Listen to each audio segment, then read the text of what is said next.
Bonsoir à tous. Donc aujourd'hui, nous allons continuer justement de voir la vie des vrais parents, donc du révérend Simon et de son épouse, pour voir si voilà, pour voir la qualité de l'arbre à ses fruits. Donc voilà. Donc aujourd'hui, on va voir le développement des cérémonies de bénédiction en mariage, suivi justement de comment les vrais parents ont œuvré pour établir la paix, en fait, un royaume de paix. Voilà, donc le royaume de Dieu, en fait. Donc, on va commencer tout de suite avec les cérémonies de bénédiction en mariage. Donc, enseignement des vrais parents. Par conséquent, toutes les personnes possédant le lignage déchu doivent changer leur lignage et naître de nouveau sans exception. C'est la seule façon pour nous d'être restaurés dans le lignage originel que Dieu nous a transmis au moment de la création.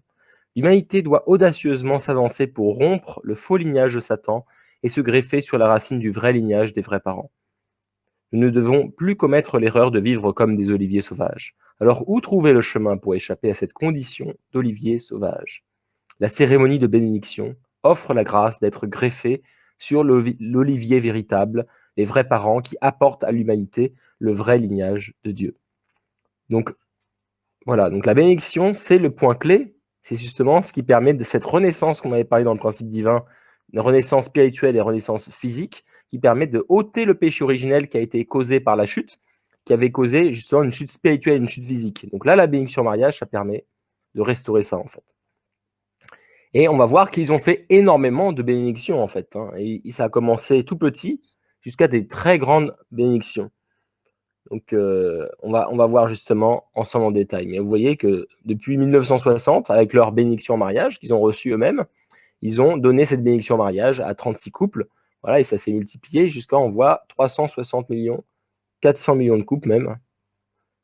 Donc, voilà, et là, après la cérémonie de bénédiction de 400 millions de couples, bénédiction en mariage international et interculturel pour l'ère de la paix et de la prospérité, bénédiction en mariage pour accueillir l'âge de la libération ouverte par la victoire des vrais parents du ciel, de la terre et de l'humanité, donc, bénédiction cosmique présidée par les vrais parents du ciel, de la terre et de l'humanité. Donc cosmique, 400 millions, c'est pas que des personnes, en gros, sur la terre. En fait, il y a même des bénédictions des couples dans le monde spirituel. C'est pour ça que ça fait un grand chiffre. En fait. Il n'y a pas eu 400 millions sur la terre encore. Donc il y a eu beaucoup de couples sur la terre, mais pas 400 millions. Donc, histoire des cérémonies de bénédiction en mariage. Donc les bénédictions en mariage, la cérémonie en elle-même, je l'expliquerai dans les solutions. Donc c'est la prochaine conférence que je ferai, où j'expliquerai en gros plus précisément les étapes dans cette bénédiction en mariage, comment ça se passe, comment ça se déroule. Là, ce qu'il faut savoir, que bénédiction en mariage, c'est pour ôter ce péché originel, donc c'est la deuxième mission des vrais parents, qui est celle d'apporter le salut à l'humanité. Voilà, donc pourquoi Jésus a dit qu'il reviendrait.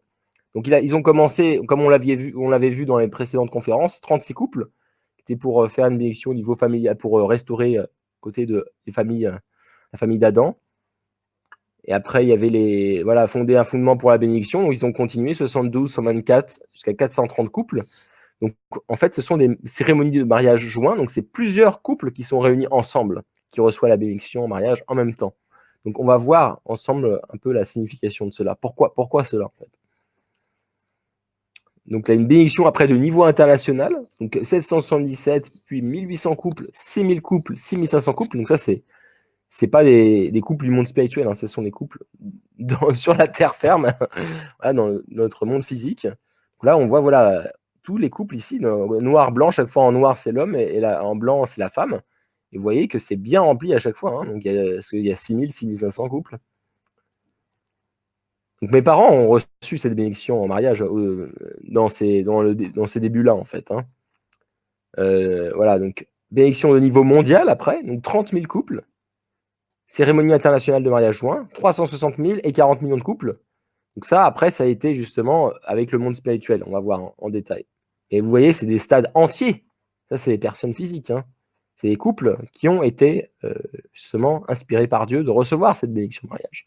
Ils ont compris la signification, le sens profond de cette bénédiction.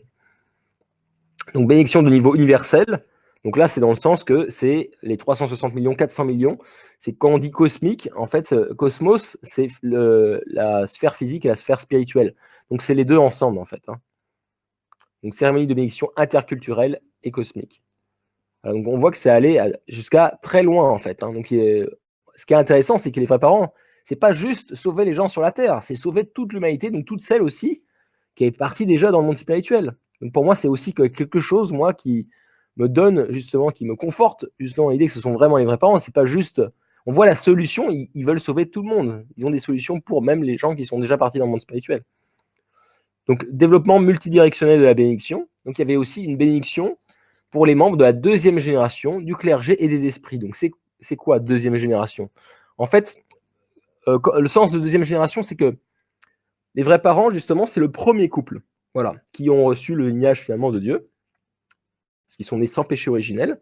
Et après, par leur bénédiction en mariage, quand ils ont béni, par exemple, ces 36 couples, donc tu as tous les couples qu'on a vus là, ben, en fait, ça, ce sont une première génération. C'est-à-dire que leurs parents physiques, ils n'étaient pas dans le lignage céleste. C'était le lignage qui était hérité de Satan depuis les premiers ancêtres, Adam et Ève. Donc c'est les premiers, en fait, à avoir eu cette renaissance, en fait, des vrais parents. Voilà. Et la deuxième génération, c'est les enfants de cette première génération, en fait. Donc moi, par exemple, typiquement, moi, je suis une deuxième génération parce que mes parents ont reçu cette bénédiction et après, je suis né de leur union, voilà, et donc je suis né directement dans le lignage céleste de Dieu, en fait. Voilà. Donc ça, c'est le sens de deuxième génération. Et après, moi, mes enfants, bah, c'est les troisième génération, et etc. Voilà. Donc, mais après, il n'y a pas de différence. On est tous dans le lignage de Dieu. Rassurez-vous. Ensuite, voilà, le clergé. Donc là, en fait, à partir de maintenant, on pouvait bénir même voilà, les prêtres, ils pouvaient garder leur religion, il n'y avait plus besoin de changer de religion, il n'y a pas besoin de. En fait, les conditions ont changé, ont évolué. Au début, les premières bénédictions, il y avait des grosses conditions en fait d'indemnité parce que c'est quelque chose, c'est tellement une grâce énorme et que Satan n'acceptait pas en gros que les êtres humains reçoivent en gros une grâce si importante. Donc par exemple, au début, il fallait faire 7 ans. 7 ans, les premiers membres ont dû travailler 7 ans pour la providence, c'est-à-dire pour pouvoir aider les vrais parents à, voilà, à répandre cette nouvelle vérité, à voilà, apporter la bénédiction aux gens, etc., à organiser des événements. 7 ans, vous voyez, et donc les gens ont accepté de travailler 7 ans. Ils ont abandonné peut-être leur travail, ils sont partis suivre les vrais parents. Donc mes parents, c'est ce qu'ils ont fait, par exemple.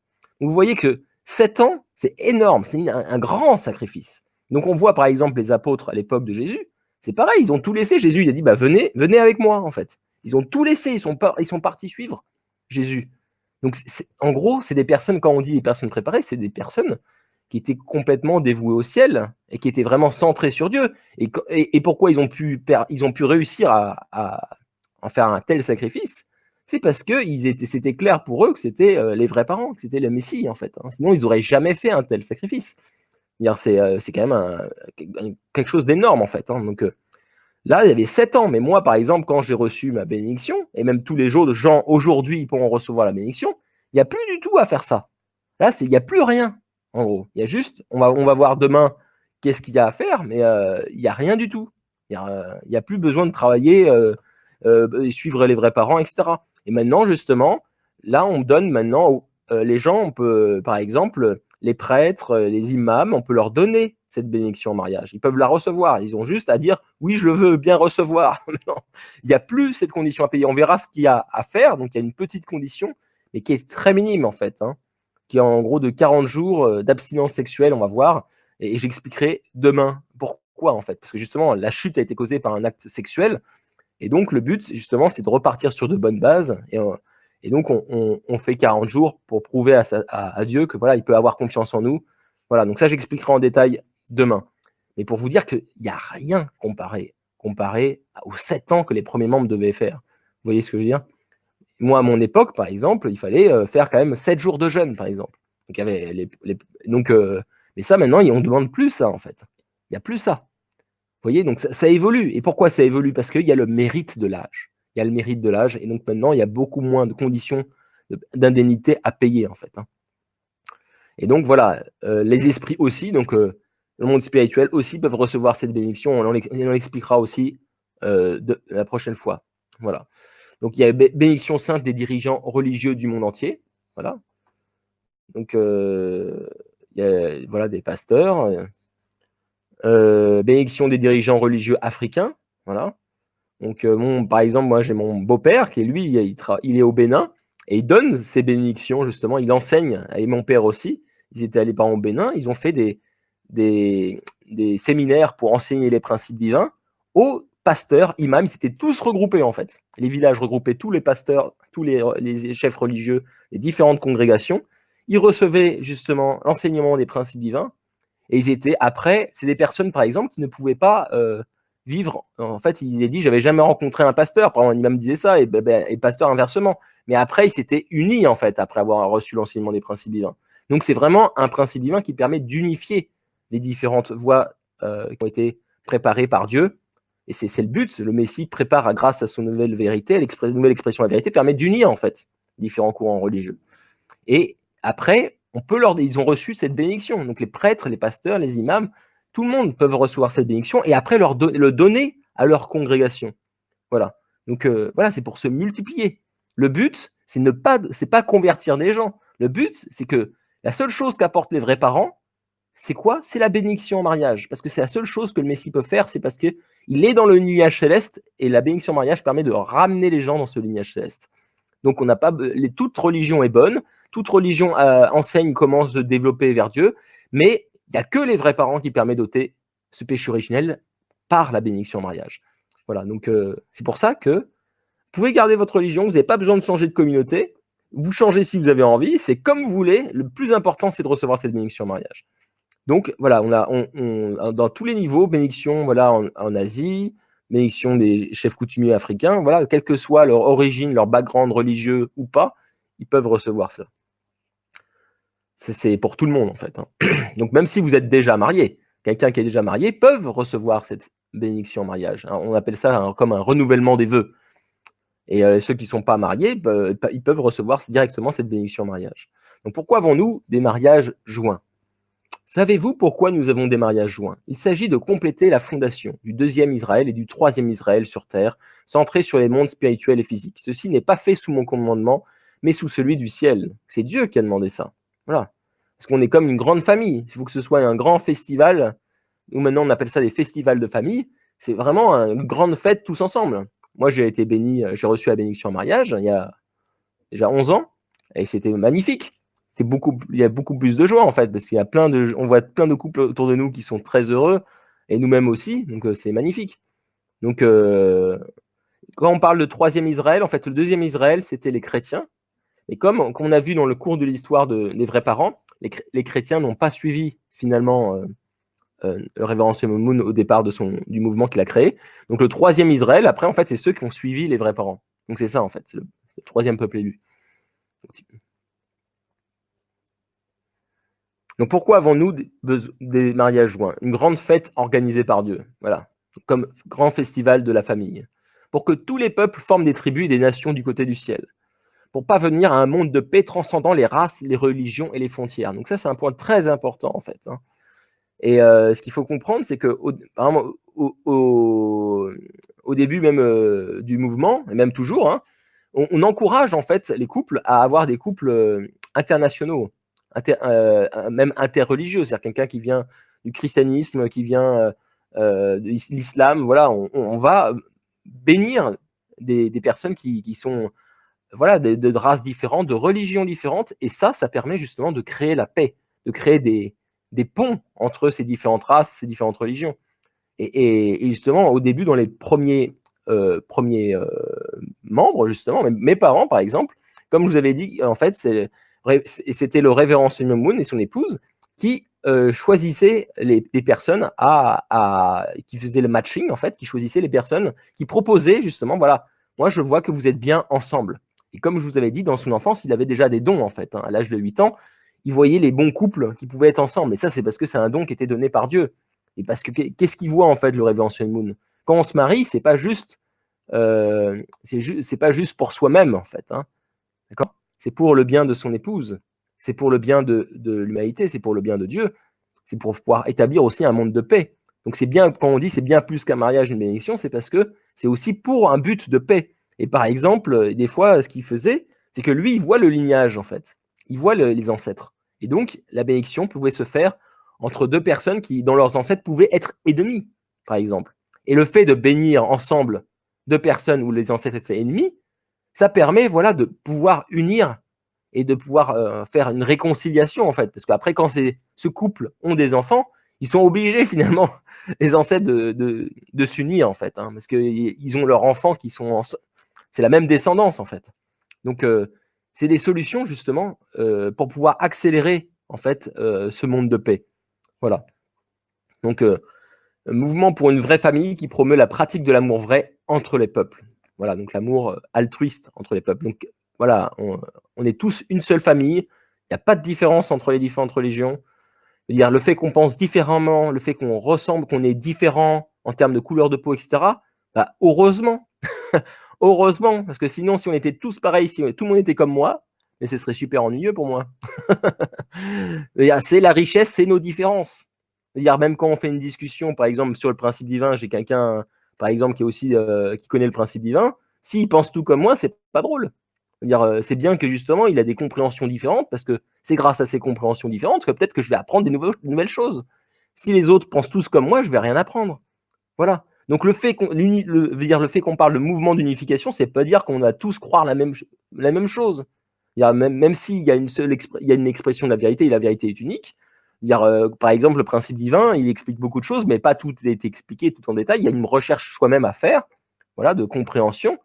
Et c'est pas parce que là, par exemple, je vous ai expliqué ma compréhension, c'est pas grave si j'ai pas la même que la vôtre. Et justement, c'est enrichissant de partager et pour pouvoir qu'on se développe et qu'on affine notre compréhension du principe, en fait. Hein.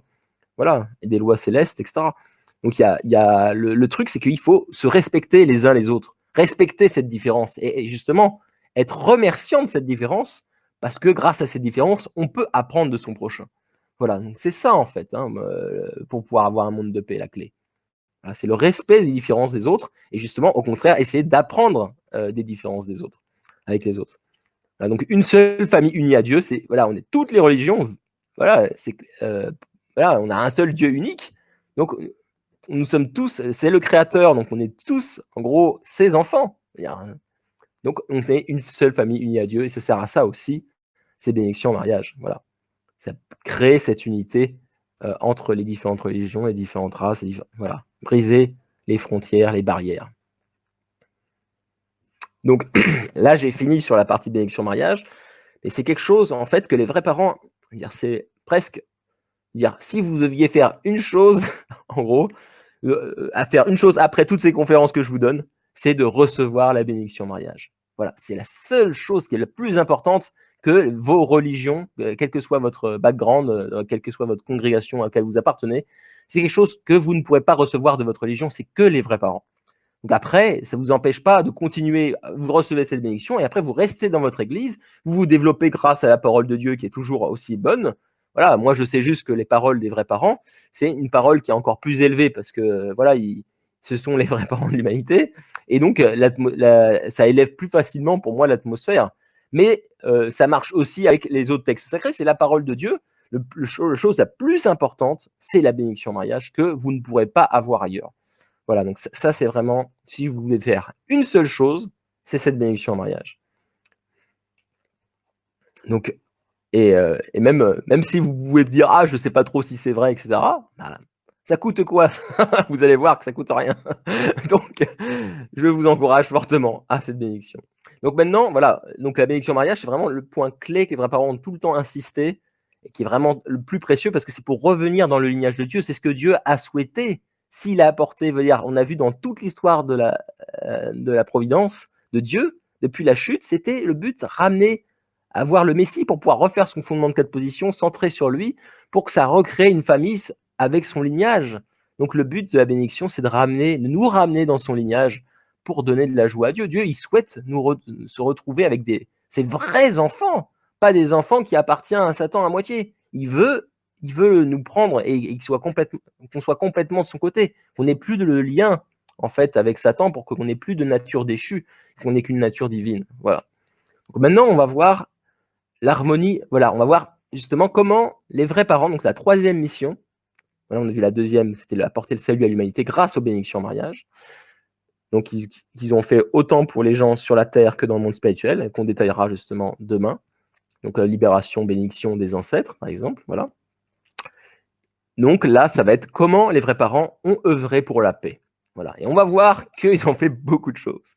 Et on va commencer par, justement, qu'est-ce qu'ils ont fait dans le domaine de l'interreligieux, de l'harmonie religieuse. Donc, parole des vrais parents.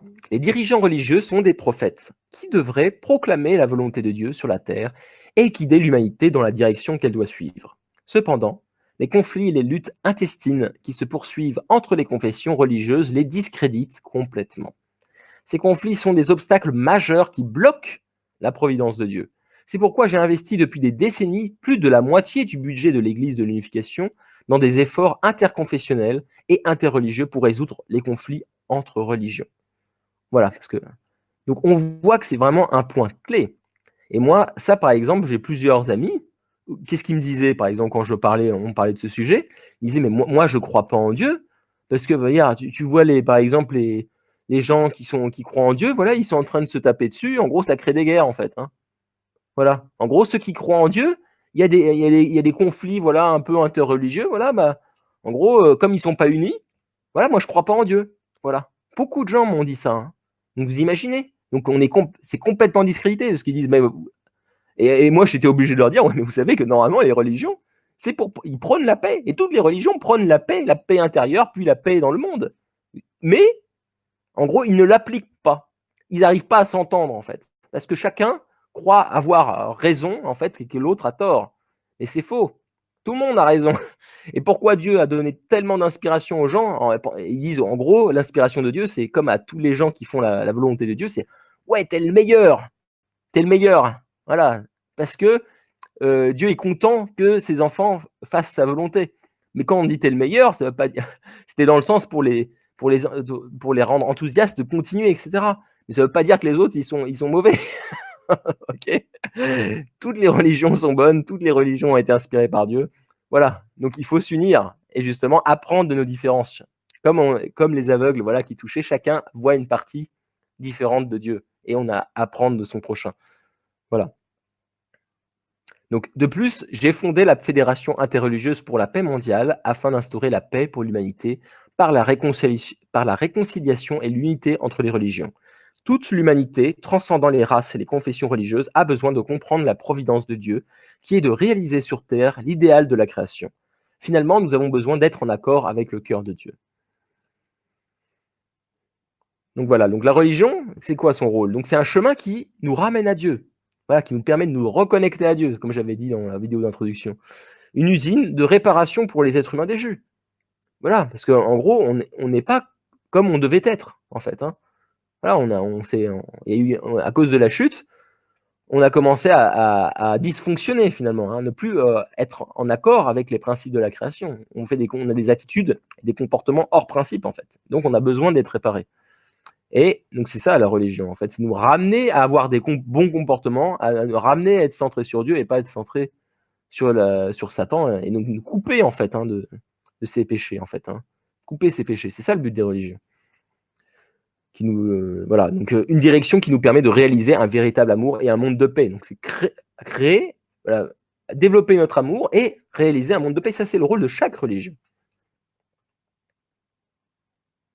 Donc, étape pour l'harmonie religieuse des vrais parents. Donc, c'était au début, comme on avait vu le plan de Dieu, c'était harmonie au sein des dénominations chrétiennes. Voilà, parce que les vrais parents ont hérité justement du christianisme, parce que c'est Jésus qui est venu voir Révérend Moon, qui a continué, qui a travaillé, œuvré avec Révérend Moon. Donc, un truc qui est intéressant aussi à savoir, pour moi qui peut vous toucher, c'est que beaucoup de gens peuvent dire, mais Jésus, il est toujours parvenu. Et si, il est revenu. Il est revenu, il a respecté sa parole, il est revenu à travers Révérend Moon. Donc, sa promesse a été tenue. Il est revenu. Et depuis qu'il était parti dans le monde spirituel, il a continué à œuvrer dans le monde spirituel. Et là, il a travaillé sur la terre à travers le Révérend Moon aussi, en tant qu'esprit. Voilà, il a aidé à accomplir sa mission, pour accomplir sa propre mission, qui était de œuvrer en tant que vrai parent, normalement, de l'humanité, en tant que vrai père aussi. Donc, l'harmonie entre l'unificationnisme et le christianisme. Donc, l'unificationnisme, c'est le mouvement lancé par les vrais parents. Et le christianisme, et union et paix entre les religions, entre toutes les religions. Donc c'est ça, en fait, un peu le but, hein, les étapes. Donc voilà, dès 1960, voilà, le cours des vrais parents qui ont commencé, ils ont commencé à faire des activités supraconfessionnelles, donc des réunions entre les différentes confessions, voilà, mélangées, voilà, les confessions. Ils ont fait en 1970 des associations religieuses, différentes associations. En 90, des activités de paix supra-religieuses et supranationales. Donc voilà, création d'organisations religieuses. Et donc ils ont créé beaucoup d'associations. Ce sont ces associations qui ont été lancées par les vrais parents. Donc associations chrétiennes confessionnelles, donc voilà, c'était dans le but d'unir déjà les différents mouvements chrétiens. Donc association conjointe des religions en Corée, unir les différentes religions en Corée. Voilà, donc ça, vous voyez, Institut de nouvelles recherches œcuméniques, Association coréenne des femmes religieuses. Donc voilà, c'était le but de rassembler des gens de différentes religions ensemble pour voir que justement, on est pareil, on a le même cœur, on a tous, on a le même but, on a la même but et on a la même volonté de faire plaisir à Dieu, de lui donner du bonheur. Donc on n'a pas de raison, en gros, de se séparer et de se voir comme ah, il est étrange celui-là. Voilà. Par exemple, beaucoup de gens peuvent se dire des fois ah, ils ont comme des fois il y a un peu des genres de dogmes dans les religions. Ils ont des procédures un petit peu pour pouvoir faire leurs cérémonies, etc. Mais moi, quand je vais voir, par exemple, ces différentes cérémonies dans les différentes religions, si on le voit avec le cœur, à essayer de voir avec le cœur, pour moi, ce que je vois juste de la dévotion envers Dieu. Je vois pas, ah, il est bizarre, il fait ça, ah ouais, c'est pas comme moi. On s'en fiche de la façon de faire. C'est pas, c'est le cœur qui est derrière. Si ces personnes-là le font avec dévotion parce qu'ils ont un tel amour, une telle gratitude envers Dieu, ils veulent montrer leur dévotion envers Dieu, c'est magnifique. Et c'est ça, moi, par exemple, qui me touche quand je vais voir dans les différentes églises ou les mosquées, etc. Donc, c'est ça qui est touchant. Donc, même si nous sommes différents, tant que c'est le cœur derrière, on a le même cœur de vouloir apporter notre dévotion à Dieu, à faire sa volonté. Donc voilà, on voit qu'ils ont créé plein d'associations, en fait. Et donc, par exemple, quelques exemples, parce que là, bien sûr, ça ne représente pas tout ce qu'ils ont fait, mais je vais vous en montrer juste quelques-uns. Donc, activités interreligieuses aux USA, par exemple, conférences pour clergé chrétien apostolique, unité du christianisme d'Orient et d'Occident, donc 4 sessions, 34 pasteurs américains. Voilà, donc au total, audience publique sur le principe de l'unification, donc ce sont les principes divins. Voilà, première en 1985 et 38e en 1989. Un total de 7812 pasteurs chrétiens ont participé à une session. Voilà, donc le but, voilà, c'était au début, il y avait c'était concentré le mouvement sur les chrétiens. Voilà, on a vu les différentes étapes, un peu le plan que Dieu il avait déjà d'unir les différents courants chrétiens, puis unir toutes les religions du monde en fait. Donc ensuite, activité religieuse aux USA, on voit qu'ils ont fait début du mystère des vraies valeurs familiales. 120 dirigeants chrétiens américains sont venus à Champion. Donc ça, c'est un lieu en Corée, justement, qui est un lieu qui a été créé par les vrais parents pour donner des séminaires, justement, sur leur enseignement. C'est un lieu aussi un lieu spirituel qui permet de se libérer. Voilà. Donc, on verra justement demain, j'en parlerai davantage. Justement, c'est une solution pour moi, par exemple, qui m'a fait beaucoup de bien dans ma vie et qui m'a permis justement, sinon je n'aurais pas été ici à faire justement, à être centré sur Dieu, etc. Donc voilà, ils ont fait actuellement dans les 50 États, toutes confessions confondues, réseau de 20 000 dirigeants religieux. Donc voilà, il y a eu beaucoup d'activités.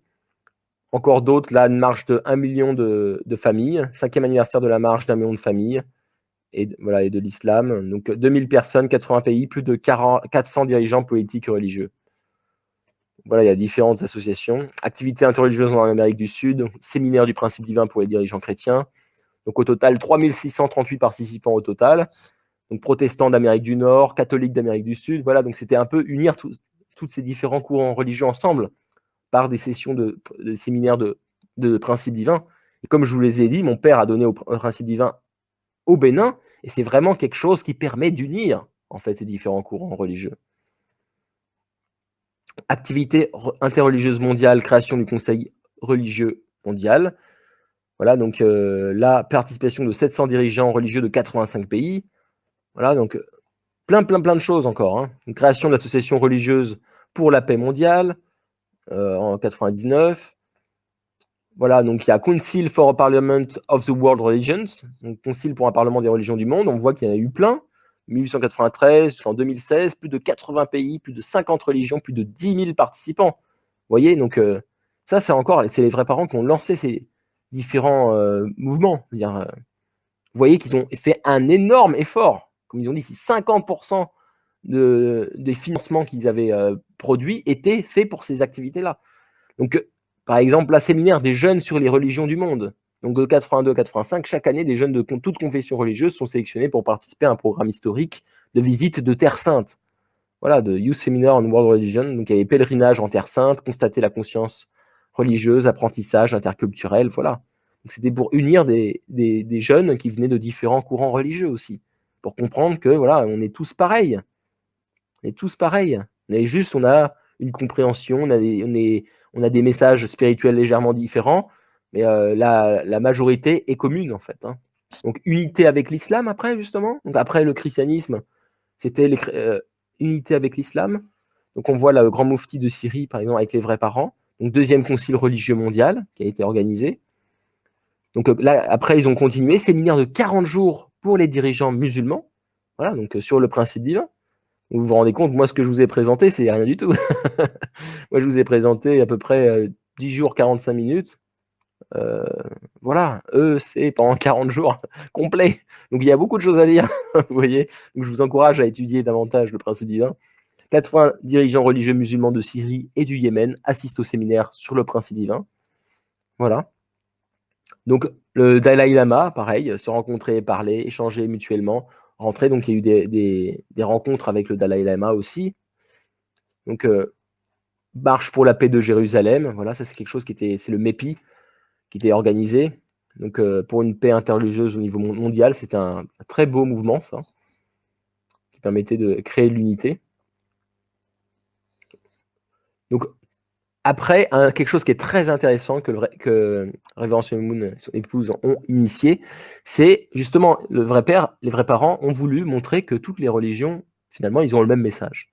Donc, ils ont demandé, en fait, à plusieurs courants religieux, les principaux, à plusieurs représentants de ces différentes religions, des pasteurs, etc., des imams, de venir se réunir pour rédiger un livre qui s'appelle World Scripture, ce sont un rassemblement des différentes écritures saintes du monde entier qui sont sur différents sujets. Donc, par exemple, sur la famille, sur la paix, sur le problème de la chute, par exemple, sur différents sujets comme ça.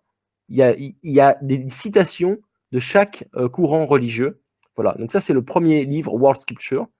Et après, il y a eu un deuxième livre, World Scripture 2, qui, en fait, c'est la même chose, mais en plus, il y a l'enseignement, en gros, des vrais parents qui expliquent, par exemple, sur la famille, qui expliquent sur la paix, qui expliquent, voilà, qui rajoute voilà, la vision des vrais parents, en fait, hein, l'enseignement des vrais parents. Et en gros, dans ce livre World Scripture, je ne sais plus, c'était 70-80% de choses qui étaient communes, en fait. Hein. Et moi, ça m'est déjà arrivé où j'ai eu un pamphlet, par exemple, d'une autre religion qui m'ont donné, par exemple, où j'ai lu tous les points, par exemple, et j'avais voulu tester un peu, par exemple. Donc, il m'avait donné un livret de peut-être 90 pages. Donc, j'ai commencé à cocher, en fait, tous les points. Et je me suis dit, est-ce que c'est en accord, par exemple, avec les principes divins, par exemple, tels qu'on a enseignés? Est-ce que ça a le même sens, en fait, hein, leur croyance que la mienne, par exemple? Et hop, je cochais oui, non, ah oui, à moitié, voilà. Et au final, si j'étais optimiste en disant, voilà, les petits détails, on s'en fiche, 95% qui étaient pareils. 95% qui étaient pareils. Et quand j'étais pessimiste, c'était en gros 80%, quoi. Voilà, mais en gros, la majorité, c'est commune. Ça montre bien que c'est inspiré par le même Dieu, et qu'après, le fait qu'on ait compris des choses différemment, ou des fois que c'est contradictoire, il faut bien comprendre que des fois, c'est basé sur même on voit plein de courants religieux, c'est basé sur la même Bible, sur la même Bible, sur le même écrit. Après, le fait que chacun interprète différemment, bah voilà, c'est pareil. Entre mon frère et moi-même, on croit tous les deux aux vrais parents, on va lire le principe divin. Bah, je suis sûr que mon frère, pour certains points du principe, il va peut-être l'expliquer différemment que moi. Et c'est pas grave. Et c'est pas grave. Et tant mieux, en quelque sorte. Je vais comprendre des nouvelles choses quand je vais discuter avec mon frère, peut-être. Voilà, et je vais changer ma vision. La chose qui est importante, c'est d'être ouvert. C'est pas de penser que dire ah j'ai absolument raison et de se fermer l'esprit. Et au contraire, c'est de se remettre en cause, de dire voilà, ce qui est vrai, voilà, ok, c'est les écritures sacrées, voilà, ça a été inspiré par Dieu, voilà, c'est quelque chose de clair. Mais après, le fait que nous, ce qu'on lit, bah, on va interpréter différemment. OK, il y a peut-être des mouvements religieux qui se sont, voilà, le grand schisme, voilà, il y a plusieurs groupes religieux qui sont séparés. Mais le problème, pour moi, c'est pas tellement le fait de croire des choses différentes. Le problème, c'est de ne pas avoir respecté, de ne pas avoir vécu ensemble, de ne pas vivre ensemble pour. C'est ça le problème. C'est le fait qu'ils se tapent dessus et de dire ah bah non, c'est moi qui ai raison, c'est l'autre qui a tort. C'est ça le problème. C'est pas tellement le fait de penser différemment. C'est le fait de ne pas respecter la pensée de l'autre, en fait. De ne pas respecter le fait que les autres, ok, ils n'ont pas pensé, ils n'ont pas compris la même chose que moi sur ce passage de la Bible. Et alors Et alors c'est pas grave. Voilà, il faut respecter le point de vue des autres. Donc, on a à apprendre justement de l'autre. Et donc, c'est pour ça qu'il faut laisser son esprit ouvert, accepter et réfléchir. Voilà, prier, prier, prier, réfléchir, réfléchir. Voilà, et après, notre propre pensée va évoluer. Peut-être que moi, par exemple, il y a certains points, hein. Par exemple, moi, du principe, je comprenais d'une certaine façon, peut-être il y a 2 ans, et maintenant, je le comprends différemment. Ah, mais je ne vais pas être d'accord avec moi-même. C'est pas grave. Et c'est pareil avec, entre 2 personnes, c'est parce qu'on a tous un cheminement spirituel qui est plus ou moins long. Voilà, donc, en gros, World Scripture, ça montre très bien que la majorité, on pense la même chose, en fait, hein. Voilà, que les textes sacrés disent la même chose, tout simplement. Et après, il y a des choses que les textes sacrés disent en plus que l'autre. Voilà. Et c'est juste parce que, comme les aveugles, ils ont touché une partie, en gros, cette religion, que l'autre aveugle n'avait pas touché. Voilà, tout simplement. C'est pas forcément contradictoire. Et justement, le principe divin, il y a plein d'aspects qui permettent de voir que tout ça, c'est pas contradictoire, en fait. Voilà, ils ont juste compris des aspects qui sont révélés par le principe divin. Donc voilà, donc là j'ai terminé pour la partie interreligieuse. Donc vous voyez qu'ils ont fait énormément de choses juste pour pouvoir apporter la paix entre religions qui est si importante. Donc je vous encourage vraiment fortement à essayer d'avoir l'esprit ouvert, de vous unir avec les différentes religions, avec les différentes personnes qui croient dans les différentes religions, ou même les athées, il y a n'importe qui. Voilà, il faut respecter le point de vue des autres. On voit que Dieu, il le respecte. Il respecte le libre arbitre. Nous aussi. Nous aussi. C'est le principe. Voilà. Donc, respectons le libre arbitre. Respectons le point de vue des autres, même s'il est différent du nôtre. Voilà. Et comme ça, si vous le respectez et que vous avez le cœur ouvert, vous pouvez même apprendre de ces différences et de vous développer et grandir. Voilà. Donc maintenant, on va voir qu'est-ce qu'ils ont fait dans la politique. Parce qu'ils ont aussi œuvré, en fait, dans la politique. Donc il y avait 3 grands points. C'est l'unification du nord-sud de la Corée. Voilà. Parce que les vrais parents expliquent que c'est vraiment un point, comme c'est la nation qui est au centre de la providence. En fait, c'est là qu'il y a le plus, finalement, de travail. Je crois ce qu'il expliquait, le révérend Moon, c'est que le jour où ce sera uni, la Corée, c'est là que ça va débloquer beaucoup de choses, en fait. Donc, mais là, je ne suis plus trop sûr, mais je crois que j'avais entendu ça. Après, il y a un mouvement de victoire sur le communisme, parce qu'à l'époque, il y avait le communisme, et donc c'était très dangereux. C'est un mouvement idéologique très dangereux par rapport à la providence de Dieu, parce que c'était anti-Dieu quand même, et le renouvellement de l'ONU. Et ça, on va voir ensemble qu'est-ce qu'ils veulent renouveler, en fait. Donc, par rapport justement au communisme, en fait, il y avait beaucoup d'efforts qui ont été faits pour pouvoir justement enseigner le fait que le communisme, c'était pas une bonne idéologie. Donc on peut dire que finalement, les vrais parents étaient en quelque sorte un peu contre le communisme, mais il a quand même pris, il a eu l'audace d'aller rencontrer le président Gorbatchev. C'était très dangereux, il aurait pu potentiellement se le faire emprisonner, etc., parce qu'il disait quand même des choses qui étaient contre son idéologie, hein. Mais voilà, alors il y allait quand même. Et donc les vrais parents ont eu une réunion privée avec le président Gorbatchev de l'Union soviétique au palais du Kremlin. Et donc qu'est-ce qu'ils ont fait en fait? Ils ont expliqué, les vrais parents, toujours le révérend Moon est très cash en fait, hein. Il parle directement, hein. Et il a dit que c'était pas une bonne solution. En gros, c'était pas la bonne idéologie tout simplement. Et il parlait au révérend Gorbatchev, au président Gorbatchev de dire accepter au moins la liberté religieuse. Il faut accepter ça, sinon ça va pas marcher en fait, hein. Donc voilà, proposition en faveur de la liberté de religion. C'est ce qu'il a fait. Invitation à la Convention américaine sur le leadership. Voilà, donc là, ils ont invité même des hauts fonctionnaires. Voilà, là, je sais plus trop, je m'en souviens plus trop là. désolé. Entretien avec de hauts fonctionnaires américains, consultation en matière de coopération économique. Je m'en souviens plus trop. Proposition pour l'éducation des générations futures. Donc ça, en fait, il a proposé au président Gorbatchev 3000 jeunes, justement, de son pays à venir aux États-Unis pour être éduqués avec les principes divins, en fait. Hein. Et ce qui était très intéressant, c'est qu'une fois qu'ils sont revenus, en fait, à un moment donné, il y a eu un coup d'État plus tard, et justement, ces 3000 jeunes ont protégé, en fait, et ont protégé face à ce coup d'État. Ça a permis de bloquer ce coup d'État, en fait. Hein. Donc voilà, ça implique pour s'opposer à un coup d'État militaire et dirige une manifestation, en dirigeant une manifestation pacifique. Donc voilà, ça a porté ses fruits, en fait, hein, cette réunion. Hein. Proposition pour établir des relations diplomatiques avec la Corée. Voilà, donc c'est ce qu'ils ont fait aussi. Donc diplomatie officielle entre la Corée et l'Union soviétique rétablie après 86 ans, grâce à ça. Donc vous voyez qu'il y a eu un effet, en fait. Donc fin du Parti communiste et effondrement de l'Union soviétique. Donc en fait, en 1991, Gorbatchev dissout le Parti communiste soviétique. En 1991, création de la communauté des États indépendants et Gorbatchev démissionne, dissolution de l'Union soviétique. En fait, il y avait un Révérend Moon avait demandé à un moment donné, à cette époque-là, un peu avant, un grand spécialiste de la politique de proclamer la fin du communisme dans pas longtemps, en fait. Hein, genre, dans, je sais pas, dans un an, ou quelque chose comme quoi le communisme allait s'effondrer. Et donc, c'est Révérend Moon qui avait demandé ça aux spécialistes. Le spécialiste, il n'osait pas trop, il voulait pas, en fait. Hein. Mais Révérend Moon a insisté, il dit il faut que tu te proclames, en fait.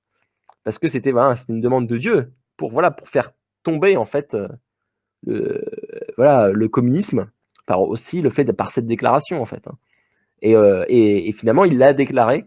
Et peut-être que ça a aidé, là, je ne peux pas l'affirmer. Mais en tout cas, c'est ce qui s'est passé. Et finalement, peu de temps après, il y a eu l'effondrement du communisme. Et sachant que quand il y a eu cette annonce, ce spécialiste, le communisme était au maximum de sa puissance à ce moment-là. Hein. Donc, c'était quelque chose de très osé de dire. C'est comme si de dire aujourd'hui, la démocratie, ça va tomber. Voilà, c'est la chute de la démocratie aujourd'hui. Tout le monde va regarder avec les gros yeux. Non, mais t'es fou. Donc, c'était un peu ce que le révérend Moon avait demandé aux spécialistes. Et le spécialiste a accepté finalement. Il a été convaincu. Et peu de temps après, la fin du Parti communiste. Voilà. Donc, comme quoi, puissance forte. Hein. Donc, on rencontre avec le président Kim Il-sung aussi. Donc, le président Kim Il-sung, c'est justement un responsable de la Corée du Nord. Donc, c'était le chef de la Corée du Nord qui ont justement amené à être torturé au camp de concentration. Donc, on voit bien que c'était quelque chose qui n'était pas facile pour le Révérend Moon d'aller le voir. Il risquait sa vie. Parce que, pareil, lui, il prônait quelque chose qui était... c'était contradictoire, en fait. Hein. Et même le Révérend Moon, souvent dans ses discours, il disait que la Corée du Nord, c'est le côté Caïn, et Corée du Sud, côté Abel. En gros, c'était comme si vous tuez du côté de Satan. C'est quelque chose qui n'est pas forcément facile à digérer. Ils se sont rencontrés. Donc, il a accepté de rencontrer le Révérend Moon. Et en fait, ça s'est très, très bien passé. Est-ce que le Révérend Moon y allait avec le cœur de se dire je vais en gros le voir comme mon grand frère, en fait. Donc, c'est le côté Abel et Caïn de s'unir, en fait. Voilà. Donc, là, ils s'embrassent et ils étaient très heureux. Ils ont passé un bon moment de fraternité, en fait. Hein. Donc, malgré leur opposition idéologique, il faut dire, c'est ça, en fait. Même s'ils croyaient des idéologies différentes, il y a une acceptation, une unité, en fait. Ils se sont respectés, en fait. Et il y a une histoire qui est très intéressante, qui est un peu similaire, j'avais entendu, c'est dans un TED, justement, sur Internet, qui était sur un Américain, un noir américain, qui avait entendu du mouvement le Ku Klux Klan, et qui était justement, il ne comprenait pas que des personnes pouvaient haïr, en gros, une race juste parce que il ne le connaissait même pas et il comprenait pour rien, en fait. Hein, parce que c'est ça, en fait, le Ku Klux Klan, ils disent que les Noirs sont inférieurs aux Blancs, donc il ne comprenait pas pourquoi il y avait cette chose-là. Et donc, cet Noir américain, en gros, il allait rencontrer le chef du Ku Klux Klan. Il a commencé à beaucoup discuter avec lui, en quelque sorte, essayer de le comprendre, en fait, et de se lier d'amitié avec cette personne. C'est ce qu'il a fait, en fait, cette personne. Il a expliqué. Et pendant des années, en fait, il était allé avec lui. Il a même fait des rallyes avec le Ku Klux Klan, alors que c'était un noir. Et même à des moments, il y avait, à force de voilà d'être ensemble, en fait, il y a même des journalistes qui interviewaient des blancs qui interviewaient le chef du Ku Klux Klan, et comme il était avec son copain noir, et il disait même lui, il est meilleur que vous. Et en fait, plus tard, ce chef du Ku Klux Klan, il raccroché, il a quitté le fait d'être chef du Ku Klux Klan. Et voilà. Et donc, en fait, il a touché son cœur. Et ce qui est intéressant avec ça, pour moi, ce témoignage, je ne sais plus comment il s'appelle, de cet Américain, en fait, c'est que, en gros, tout commence par le fait d'abord, voilà, de rencontrer l'autre, même si on n'a pas la même croyance, on n'a pas la même idéologie, c'est juste de respecter l'autre, voilà, et d'essayer de le comprendre, en fait. Voilà, et de ne pas avoir de jugement, etc. Et c'est comment ça qu'on peut commencer à créer la paix. Voilà. Et c'est ce qu'il a fait, cet Américain, et c'est ce qu'a fait le révérend Sun Moon avec Kim Il-sung. Il a pas, voilà, il a juste dit, moi je suis pas d'accord avec toi. Il a quand même dit, il a dit clairement, hein. Il a dit la pensée juche. En gros, c'est quelque chose qui ne marche pas. C'est ce que le révérend Sun Moon a dit directement en face de Kim Il-sung. Faut l'oser hein, quand même, hein, parce qu'il pouvait se faire tuer. Hein. Mais il l'a fait et il a expliqué justement l'idéal de Dieu, etc. Il a expliqué le principe divin cache directement. Il n'y a pas froid aux yeux. Mais c'est parce que c'était Dieu qui lui demandait. Hein. Il ne l'a pas fait juste pour risquer sa vie pour rien. Hein. C'est Dieu qui lui a demandé il faut que tu fasses ça. En fait, hein. Donc, mais finalement, il a réussi à créer cette unité. Donc, voilà, donc nous, c'est une attitude aussi pour nous, comme entre l'exemple de Révérend Sun Moon et de cet Américain. C'est il faut d'abord s'unir avec les autres, juste déjà par le respect. Respecter l'autre, comprendre son point de vue. Et voilà, le respecter, avoir de l'amour quand même. Voilà, et c'est à force d'avoir cet amour, de partager son point de vue, voilà, d'échanger, que finalement ça va le faire. Par exemple, l'Américain a fait changer d'avis, ce leader du Ku Klux Klan. Parce que, à force de discuter avec cette personne, voilà, il a compris son point de vue, et s'est dit, mais finalement, ce que je pense, c'est voilà, c'est des idioties, quoi. En gros, c'est débile. Donc après, il a raccroché, il est parti, il n'est plus chef. Voilà. Donc c'est quelque chose, voilà, c'est qui permet de faire changer. Et c'est pas dire qu'il y en a un qui a tort ou a raison, on va pas. Mais à force justement de discuter avec quelqu'un qui n'a pas la même réflexion que nous, bah, ça permet de nous faire réfléchir en fait, hein, tout simplement, et nous faire évoluer en fait. Donc là, les résumés des accords conclus avec Kim Il-sung, comme première étape du projet humain pour l'unification de la péninsule coréenne, le projet de réunification des familles divisées sera lancé à partir de 1992, en commençant par les personnes âgées. Ensuite, deuxième point, l'énergie nucléaire ne devrait pas être utilisée qu'à des fins pacifiques, ne devrait être utilisée qu'à des fins pacifiques, pardon. Et la République Corée du Nord acceptera l'inspection nucléaire, ce qui est tout à fait justifié. Troisièmement, la République de Corée acceptera tous les investissements financiers réalisés en Corée du Nord par d'autres pays, y compris les Coréens vivant à l'étranger, et acceptera le principe fondamental selon lequel le groupe Tongil, donc c'est un groupe, une industrie lancée par les vrais parents, soutiendra toutes les activités financières pacifiques à l'exception des activités militaires. Et quatrième point, la République est disposée à participer à un sommet si les chefs d'État et le gouvernement de la Corée du Nord et de la Corée du Sud peuvent se rencontrer pour discuter et déterminer la voie à suivre pour réaliser l'unification. Vous vous imaginez que Révérend Sun Moon, qui n'est pas du tout un homme politique, un homme spirituel, un leader spirituel, qui est venu et grâce à cette rencontre a débouché à cet accord. C'est énorme, c'est énorme.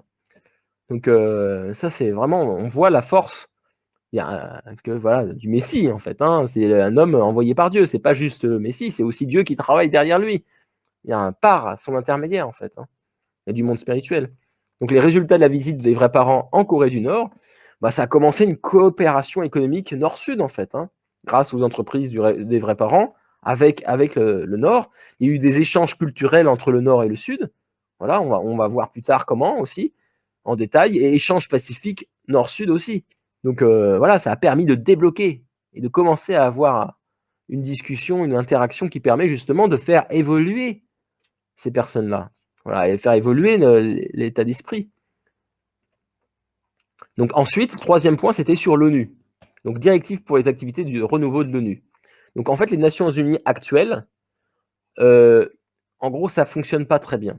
C'est ce qu'on voit en fait. Hein. Et pourquoi? C'est parce que chaque fois, les nations, quand on voit même à la télé ou je vois des textes dans les magazines, Chaque fois, ils sont en train toujours de faire quoi? De défendre leurs propres intérêts. Bien sûr. Ah, je suis le représentant de mon pays, je dois défendre mes intérêts de mon pays. Sauf qu'à un moment donné, quand on est autour d'une table, dire si on est toujours en train de dire non, non, non, on va faire ce qui est bon pour moi, bah ça avance pas. Hein. Dire ça, c'est naturel. Hein. C'est comme si on est dans une famille, voilà, il y a des frères et sœurs, ils disent bah non, je pense à moi, non, moi d'abord, moi d'abord, moi d'abord. Tout le monde dit ça en fait. Forcément, ça marche pas. Voilà, et donc il faut quelqu'un au-dessus qui a une vision, on va dire, globale, qui pense au bien commun. Souvent, ce sont les parents qui pensent au bien commun. C'est pour ça qu'on dit voilà, qu'il faut avoir des vrais parents pour unir toutes ces nations. En gros, c'est le roi des rois qui est au-dessus de tous les rois, en gros, qui sont les différents maintenant présidents, pour voilà, arrêter les chamailleries, là, maintenant, vous allez vous unir comme frères et sœurs. Voilà. Et les vrais parents n'ont pas un but juste pour une nation, ils ont le but pour que tout le monde soit heureux. Et donc là, ce qu'ils ont proposé, en fait, c'est que l'ONU actuellement, c'est que centré sur les dirigeants politiques. Et ça représente un peu, ils voudraient en fait faire deux chambres, en fait. Donc une chambre basse c'est l'ONU actuelle, en fait. ONU de type K1, donc plutôt, on va dire, qui voit les aspects extérieurs, donc voilà, économique, politique, etc. Et l'ONU de type Abel, qui serait centrée sur des dirigeants religieux, qui serait une chambre haute, qui, eux, verraient le but de l'ensemble, le bien commun, en fait. Hein. Donc chaque pays, bien sûr, verrait d'un point de vue technique, voilà, l'aspect extérieur, politique, économique, social, voilà, mais côté des dirigeants religieux, c'est plus l'aspect, voilà, est-ce que pouvoir proposer des choses qui sont dans le bien, pour le bien commun, en fait, à tous. Voilà, donc c'est ce qui manque, en fait, c'est que chacun dit moi d'abord, il faut quelqu'un qui dise non, on pense à tout le monde. Et ce serait cette ONU de type Abel, en fait. C'est comme ça que je le comprends. Hein. Je ne connais pas tous les détails de cette providence, hein, mais pour moi, c'est comme ça que je le comprends. Et donc, voilà. Et ça, c'est justement initié par la Fédération pour la paix universelle. Donc ça, c'est leur rôle, justement, ils travaillent au niveau politique. Donc ça a été inauguré par les vrais parents.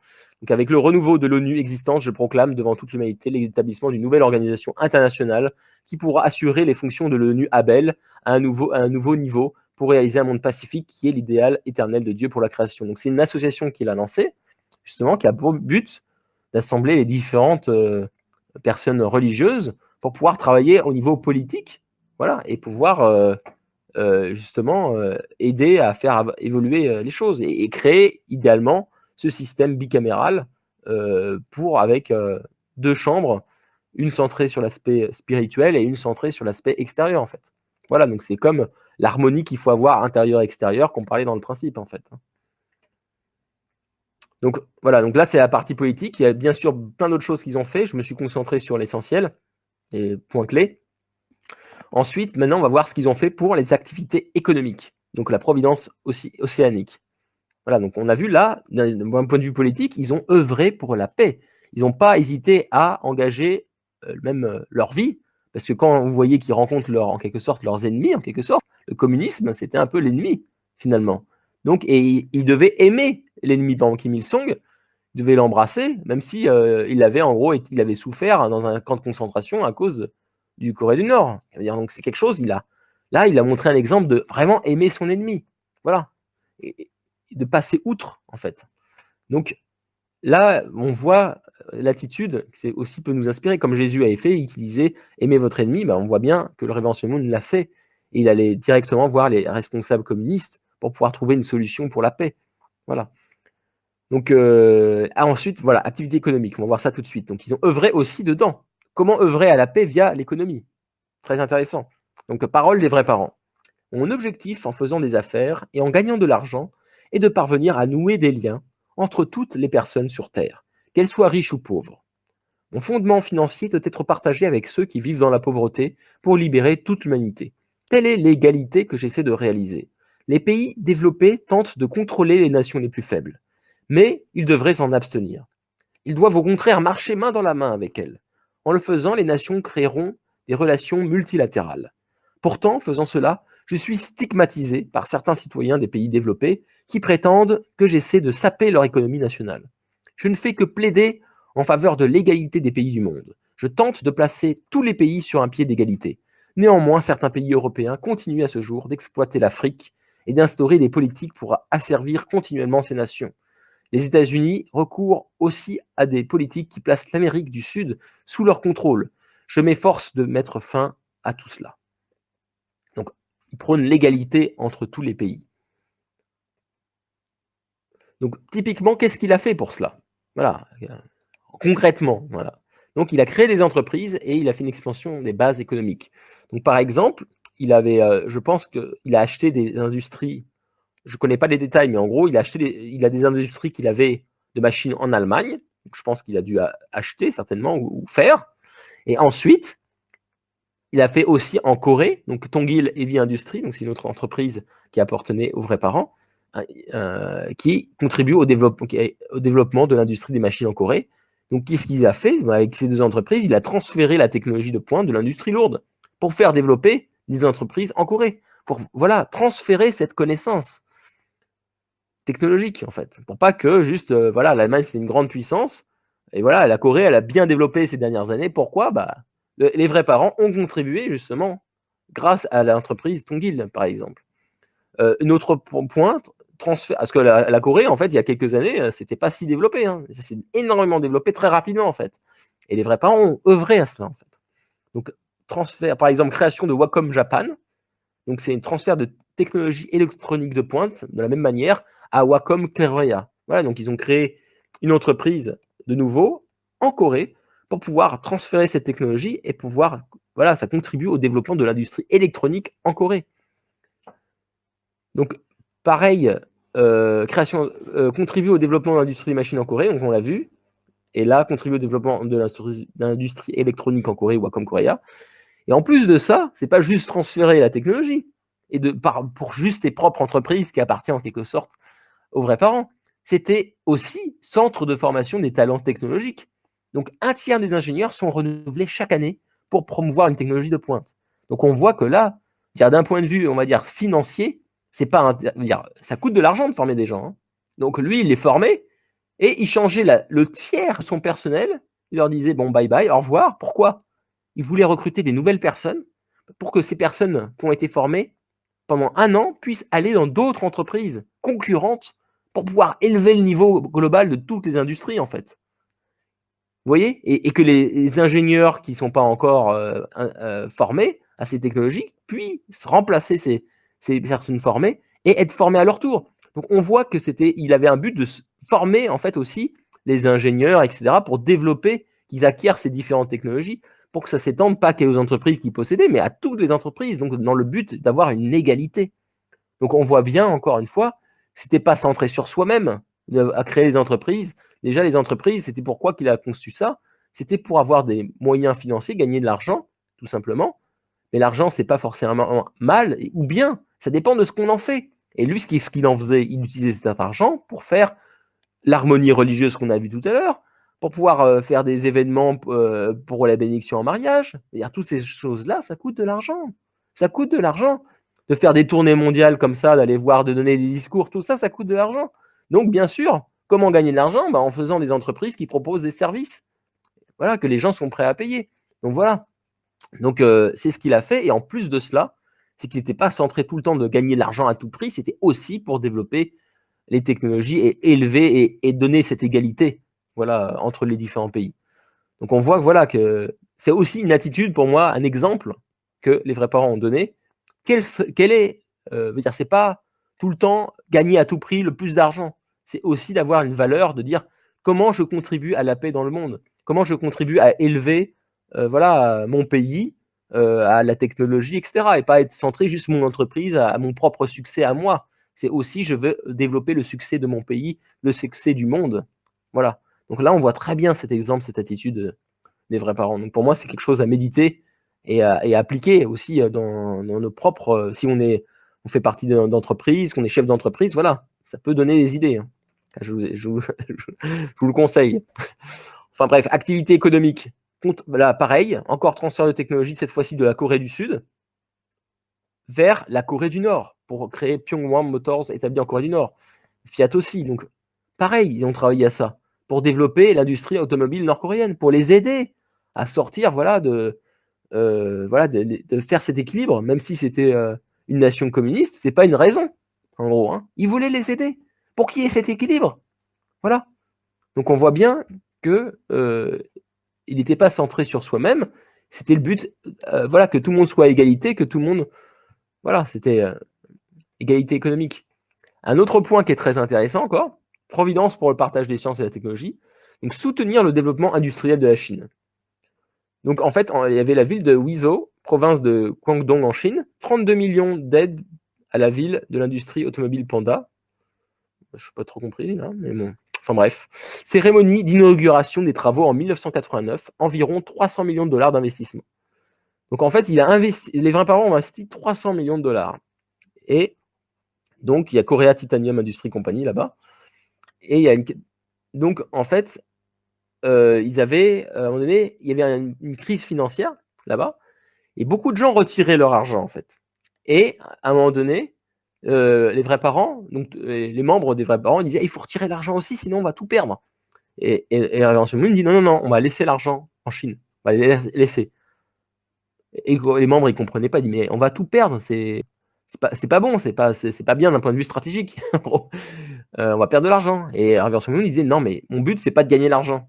Mon but, c'est d'aider la Chine. Voilà. Et en fait, les Chinois, ils ont été très touchés par ça, parce que justement, au fait que le Révérend Moon a laissé tout son investissement là-bas, beaucoup de gens, finalement, se sont dit: ah, ils laissent leur argent, donc ça a créé une confiance, en fait, et les gens ont laissé leur argent là-bas. Et ça n'a pas voilà, tout le monde n'a pas retiré leur fonds, leur investissement. Et finalement, les Chinois ont été très touchés par ça. Ils ont compris que les vrais parents, en fait, même s'ils avaient une idéologie différente du communisme qui était en Chine, parce que c'est une idéologie clairement différente.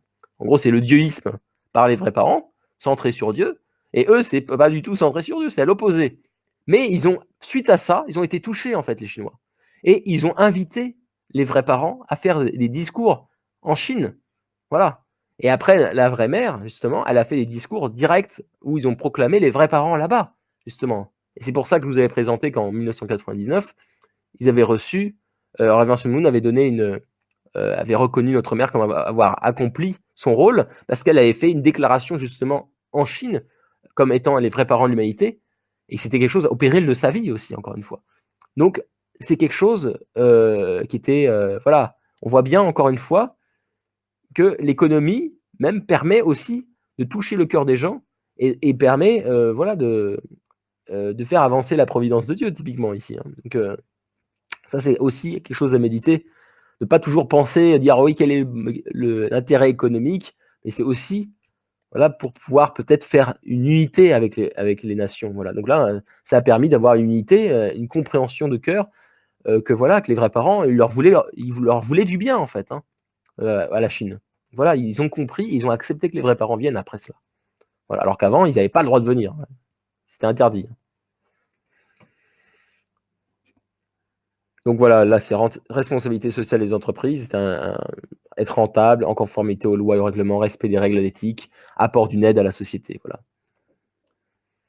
Donc après, il y avait la providence océanique, puisque le Révérend Moon, comme on avait vu quand dans son enfance, était très attiré par l'océan, en fait.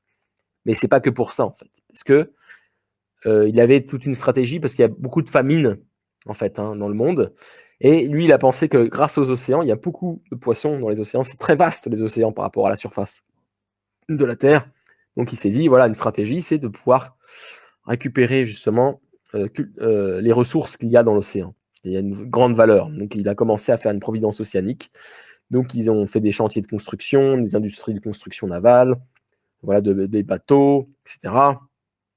Donc ils ont, voilà, breveté des nouvelles méthodes, par exemple de construction navale, utilisant des moules en plâtre et de la fibre de verre, a grandement contribué au développement de l'industrie coréenne de la construction navale. Donc ça a contribué aussi au développement technologique.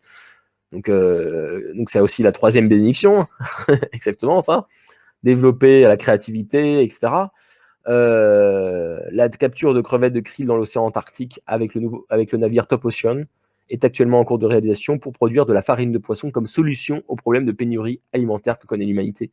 Donc voilà, c'était aussi un moyen de régler ce problème de pénurie alimentaire. Donc on voit qu'il a essayé de mettre ses plans pour pouvoir régler tous les maux de la société, de l'humanité, en fait. Donc voilà, faire des efforts pour résoudre le problème de la pénurie alimentaire de l'humanité en se concentrant sur les matières premières issues de l'océan et en développant des entreprises océaniques. Voilà, donc International Seafood of Alaska, ils ont créé plusieurs choses en fait pour ça. Donc vous voyez que même au niveau du secteur de l'industrie, des entreprises et de l'économie, les vrais parents ont œuvré, pas juste pour gagner de l'argent, en gros pour pouvoir faire les autres activités dans les autres domaines. Parce qu'on pourrait dire: «Oui, OK, c'est juste pour gagner de l'argent, pour faire des activités interreligieuses, voilà, dans la culture, les arts, les sports qu'on va voir et cetera, pour tout le reste». Non, non, non, non, c'est pas que pour ça, c'est même dans l'activité économique en elle-même, on voit que c'est fait pour pour faire l'égalité entre les nations. Et quand il y a égalité entre les nations, c'est là qu'il peut y avoir la paix. Parce que s'il y a une nation qui est très forte, qui a tout, et une nation très faible à côté qui n'a rien, bah, il y a avoir une genre de la jalousie potentiellement peut se créer. Voilà, donc il y a après des flux migratoires qui vont se créer. Les gens disent: ah, il y a trop de migrants, c'est machin, ils râlent, etc. On n'a plus de boulot pour nous, donc ça fait des tensions, etc. Mais s'il y avait une égalité partout, les migrants ne viendraient pas. Ils seraient très contents dans leur pays. Les migrants, ils viennent parce qu'ils sont en détresse dans leur pays, tout simplement. Donc il faut aider à créer cette égalité, on va dire, dans tous les pays. Voilà. Donc c'était le but pour pouvoir créer la paix, en fait. Donc maintenant, on va voir dans le domaine de la culture, des arts et du sport. Qu'est-ce qu'ils ont fait? Donc parole des vrais parents. On pense souvent que c'est la politique qui fait bouger le monde, mais ce n'est pas le cas. C'est la culture et l'art qui le font bouger. C'est l'émotion et non la raison qui frappe les gens au plus profond de leur cœur. Quand les cœurs changent et sont capables de recevoir de nouvelles choses, les idéologies et les régimes sociaux changent en conséquence. Donc, on pense souvent que c'est... Alors ça, c'est deux fois la même chose, pardon. Donc c'est très intéressant, là. On voit que, voilà, les vrais parents ont œuvré dans tous les domaines possibles pour pouvoir toucher le cœur des gens. Autant il y a des gens qui vont être peut-être touchés par l'intellect, mais d'autres vont être touchés par les émotions. Donc, les vrais parents ont œuvré partout, parce que des gens, par exemple, qui ne sont peut-être pas religieux, qui ne sont pas en recherche de Dieu, faut déjà les toucher avec le cœur. Et des fois, parce qu'ils sont touchés par le cœur, après, ils vont accepter d'écouter, de s'intéresser, par exemple, à Dieu. Voilà, à ce qu'on va leur expliquer, à expliquer le principe divin. Voilà, à leur apporter cette nouvelle expression de la vérité, à leur apporter, à écouter, de vouloir peut-être recevoir la bénédiction mariage. Il faut déjà les toucher dans leur cœur. Donc des fois, il y a des personnes, voilà, on a beau leur parler de principe divin ou de la bénédiction, ils disent, bah, ça m'intéresse pas. Mais si tu leur apportes, voilà, de la belle musique, ou alors faire du sport, etc., ça peut leur toucher dans les émotions, dans leur cœur, et ils vont être inspirés. Et beaucoup de gens, j'ai entendu, il y a eu des gens qui ont été touchés, qui ont suivi les vrais parents, parce que c'était par la musique, par exemple, tout simplement. Voilà. Et après, ils ont commencé à s'intéresser à eux. Voilà. Donc, c'est un moyen aussi pour toucher le cœur des gens et les amener vers Dieu, tout simplement. Donc, l'orientation de la culture de l'art et du sport dans la providence des vrais parents, c'est atteindre la valeur idéale de l'être humain. Création d'un monde d'amour vrai, donc un amour altruiste pour les autres, centré sur les autres, c'est ça, un amour vrai, centré sur les autres, et de paix. Restauration de la culture artistique du monde déchu. Donc, de plus, nous avons le vif désir de devenir des artistes à l'image de Dieu, afin d'exprimer davantage notre nature intérieure de vérité, de beauté et de bonté que nous partageons avec lui. Nous devons utiliser nos talents artistiques pour soutenir l'amour vrai et la paix durable sur Terre. De cette façon, nous deviendrons des personnes généreuses contribuant de leur mieux à l'idéal de l'amour pour guérir le cœur de Dieu et de l'humanité et donner naissance à un nouveau monde de l'art. C'est prendre conscience de la valeur de l'humanité et créer un monde d'amour vrai et de paix. Dans de nombreux cas, l'art moderne et les artistes contemporains négligent la finalité première et la valeur consistant à servir les autres et à glorifier Dieu. Pour certains artistes, l'art est un simple exercice pour assouvir leur propre passion. Donc en gros, c'est centré sur eux-mêmes. L'hédonisme, la promiscuité sexuelle et le refus ou l'incapacité de distinguer entre le bien et le mal caractérisent souvent les arts d'aujourd'hui. Cette détérioration du monde intérieur de l'art m'attriste vivement. J'ai d'ailleurs fondé un certain nombre d'organismes artistiques pour ranimer la quête de vérité, de beauté et de bonté céleste dans l'art. Je suis à l'avant-garde dans la restauration de l'essence originelle de l'art. C'est précisément pour cette raison que j'ai créé l'Universal Ballet Academy, donc on va voir ensemble. Donc le but, c'est de restaurer l'art du monde déchu. On voit que beaucoup dans le passé, les gens qui travaillaient dans l'art, ils étaient souvent, ils se droguaient, voilà, il n'y avait pas des bons comportements, ils étaient complètement, voilà, vivaient des vies hors principe en fait, pas centrées sur Dieu. Donc le but, c'est ça, de les ramener vers Dieu. Donc, par exemple, ils ont au niveau artistique, ils ont fondé plusieurs organismes culturels et artistiques. Donc, ils ont fondé les Petits Anges. Donc, les Petits Anges, en fait, depuis qu'ils ont été créés en 1962, il les a créés pour faire connaître les danses traditionnelles coréennes dans le monde entier. En fait, pour faire connaître la Corée. Il a fait ça parce que la Corée, c'était un tout petit pays. Les gens ne connaissaient pas. Donc, quand il y allait avec sa troupe qui était les Petits Anges pour faire découvrir la culture coréenne, en fait. Donc, par ses danses traditionnelles. Donc, depuis leur première tournée mondiale en 1965, ils ont donné plus de 6000 représentations. Donc, voilà la carte du monde des Petits Anges. Donc en 1990, par exemple, ils étaient avec les vrais parents et la première dame, Reza Gorbatchev, après la représentation de Moscou. En 92, invité à donner une représentation spéciale à la Maison Bleue lors de la visite du président russe Yeltsin en Corée. En 1965, par exemple, rencontre avec le président américain Eisenhower lors de leur première tournée mondiale. Donc en fait, c'était aussi en quelque sorte des diplomates des vrais parents. En fait, c'était des diplomates de paix. Et ça permettait aussi, voilà, cela, en plus de amorter la tradition, voilà, de faire découvrir la culture coréenne, ça montrait les valeurs en fait de pureté, etc. Donc ça permet de toucher les gens au plus profond de leur cœur. Donc en mai 98, les Petits Anges se sont produits à Pyongyang. C'est la première organisation artistique privée à y être allée. Voilà, donc c'était justement cet échange interculturel entre la Corée du Nord et la Corée du Sud qui s'est engagé à faire et qu'ils ont fait. Donc en mai 2000, les étudiants et enfants de la troupe d'art de Pyongyang se sont produits pour la première fois au Centre des Arts du Spectacle des Petits Anges. Donc là, à l'inverse, c'est les enfants de la Corée du Nord qui sont venus en Corée du Sud. Donc on voit que voilà, ça, grâce à ça, ça permet de toucher les gens, de s'unir autour des arts, en fait, hein, de la même passion.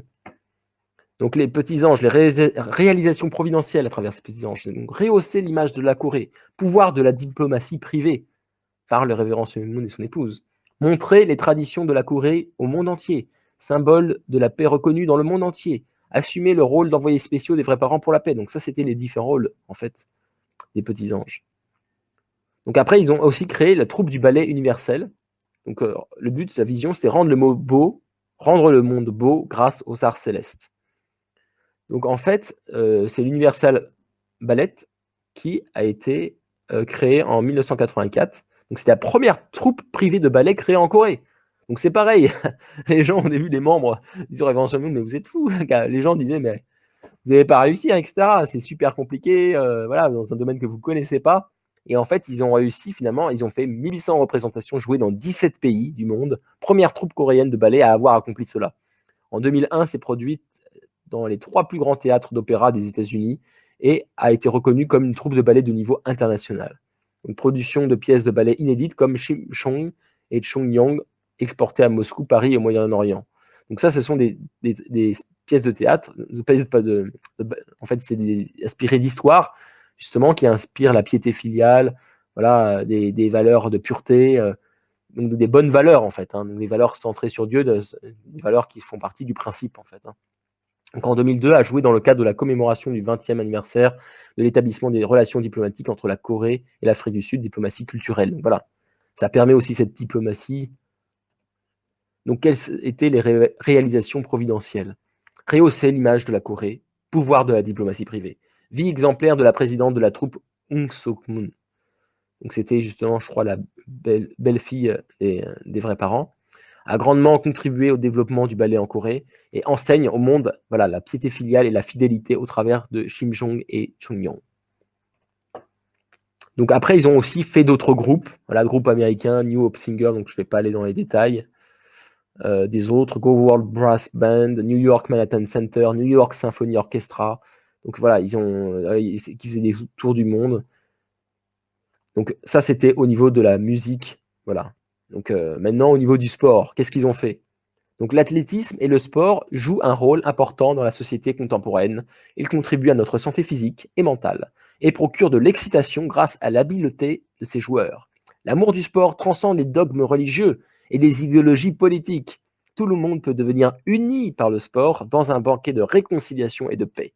Donc c'est ça qui est intéressant justement. C'est par cette culture, par ce sport, ça permet de, voilà, on pense plus à nos différents idéologiques. Voilà, on s'unit, on est ensemble, on s'en fiche.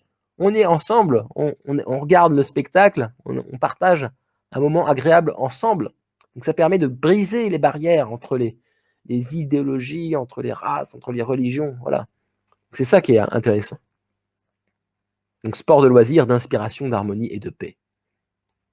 Donc, nous considérons le sport comme un moyen qui peut apporter des solutions constructives pour surmonter l'hédonisme et les valeurs égocentriques chez les jeunes. Les sports utilisent des règles pour assurer une compétition équitable. Sous le regard d'une foule de personnes, les athlètes font preuve de fair-play et d'esprit sportif lorsqu'ils concourent en comptant sur leur talent, leur habileté et leur force. Le fair-play est considéré comme l'aspect le plus important du jeu. Il faut obéir aux lois et suivre les règles. Dans le sport, même les perdants ne s'attardent pas sur leur déception, mais applaudissent l'accomplissement des vainqueurs. C'est le mérite du sport. Le sport fait ressortir un beau parfum d'amitié et d'amour entre des gens aux vues similaires. Ils travaillent fort, transpirent et pleurent et atteignent des niveaux de compétences incroyables. Ils sont formés aux vertus de l'équité, au respect de leur rôle et aux bonnes manières. Voilà, donc ça, ça montre que c'est un bon outil, en fait, le sport. Hein. Et beaucoup, on sait très bien que des fois, beaucoup de gens, pour les jeunes, c'est très important le sport, parce qu'il y a beaucoup de gens qui, justement, ont été protégés de devenir délinquants parce qu'ils étaient à fond dans le sport. Et moi, je sais que mon grand-père, par exemple, il a travaillé une grande partie de sa vie dans les associations sportives. Il a toujours créé des associations sportives. Et donc, il a été dans une association sportive où il a tout le temps œuvré pour le sport, pour les jeunes, en fait. Hein. Et lui, il le faisait parce que justement, il savait que c'était très important aussi pour les jeunes qui ne viennent pas forcément délinquants, pour apprendre justement le fair play, des bonnes valeurs, etc. Donc c'est le fait d'être en groupe, voilà, le collectif. Donc tout ça, c'est des valeurs qui sont importantes en fait, à apprendre, et grâce au sport. Donc, ils ont fait plusieurs activités sportives. Donc, déclaration de l'organisation du festival WCSF. Donc, c'est Festival mondial de la culture et des sports. Donc, c'était depuis le premier en 92, il en a organisé 14 fois jusqu'en 2012. Donc, vous voyez que c'est un grand événement sportif. Donc, c'est un festival où toutes les familles bénies du monde peuvent s'harmoniser, intégrant le sport, la conférence internationale des dirigeants, la conférence mondiale des médias, la cérémonie de bénédiction. Donc, en fait, il y avait plusieurs choses. Il y avait à la fois l'activité sportive, mais d'autres activités en même temps. C'était un festival comme ça, qui a été mené à 14 fois. Après, il y avait création du club de football Iwa Chamma, donc 7 fois champion de la Ligue, remporte 3 fois l'Asia Club Cup. Ils ont créé Peace Cup, et en fait, je crois qu'il y a Lyon qui a d'ailleurs participé, l'équipe de Lyon a participé dans la Peace Cup et avait gagné, je crois. Donc voilà, c'est toujours aussi pour la paix. Création de Sen Football Club au Brésil, acquisition de l'équipe de football Sorocaba au Brésil. Voilà, Rayon Semoun aimait beaucoup le football, donc je pense que là, il y avait aussi, bizarrement, c'est souvent le foot, et je pense qu'il aimait beaucoup ça, donc il s'est concentré là-dessus, en partie. Donc, situation d'hostilité entre la Corée du Nord et la Corée du Sud, réaliser des échanges nord-sud par le sport. Voilà, donc pareil, c'est œuvrer pour pouvoir faire la diplomatie. Donc, il a aussi fondé Tongilmudo, donc c'est Fédération des arts martiaux, active dans une quarantaine de pays et à travers le monde.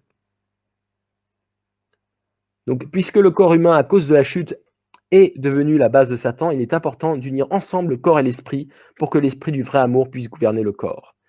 Donc ça, c'est un peu la première bénédiction. Donc, d'abord, comme il disait le Révérend Moon, on a vu dans son cours au début, il entraînait son corps et son esprit. C'est très important aussi d'entraîner son corps. C'est pas que l'esprit. Les deux sont importants.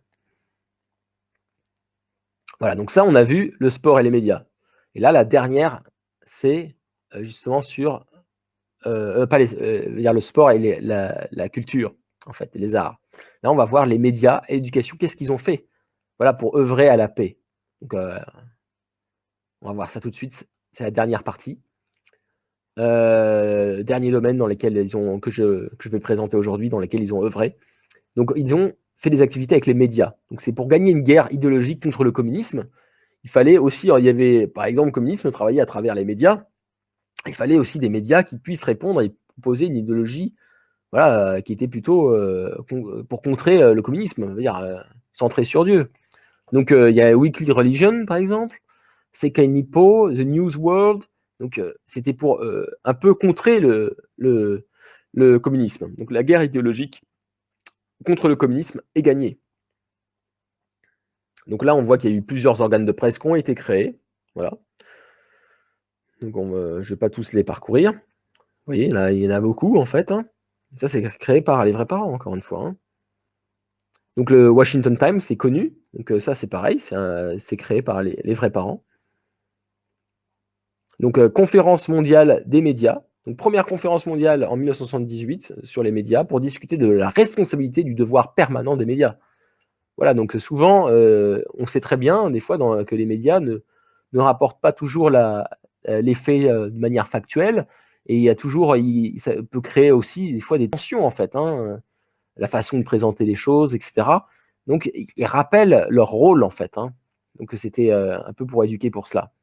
Donc, ensuite, il y avait aussi idéologie pour l'éducation et image humaine idéale. Donc, voilà, le but, c'est d'éduquer. Pourquoi l'éducation est si importante? On le verra pour la suite, mais la majorité des problèmes qu'on a dans ce monde vient de quoi? Elle vient de notre nature déchue. Elle vient du fait d'avoir des valeurs morales qui sont, on va dire, qui sont pas centrées sur le principe.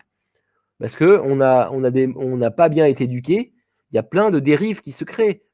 Tous les problèmes de notre société viennent toujours, si on étudie la racine de chacun des problèmes qu'on a dans notre société, ça vient toujours de notre nature déchue, du fait qu'on ne développe pas notre cœur.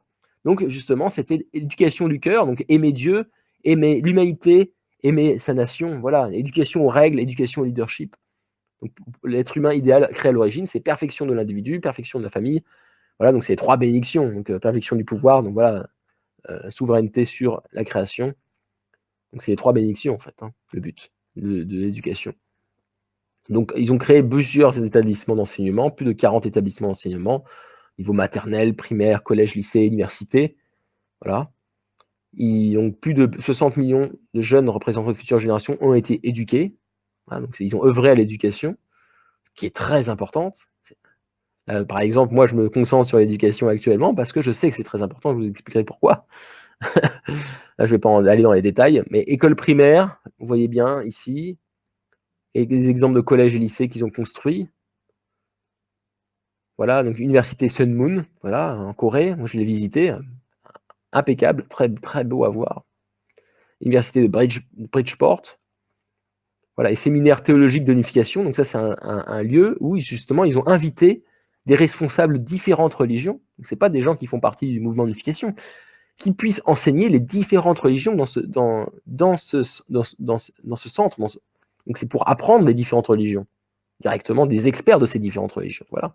Toujours pour s'unir en fait, hein.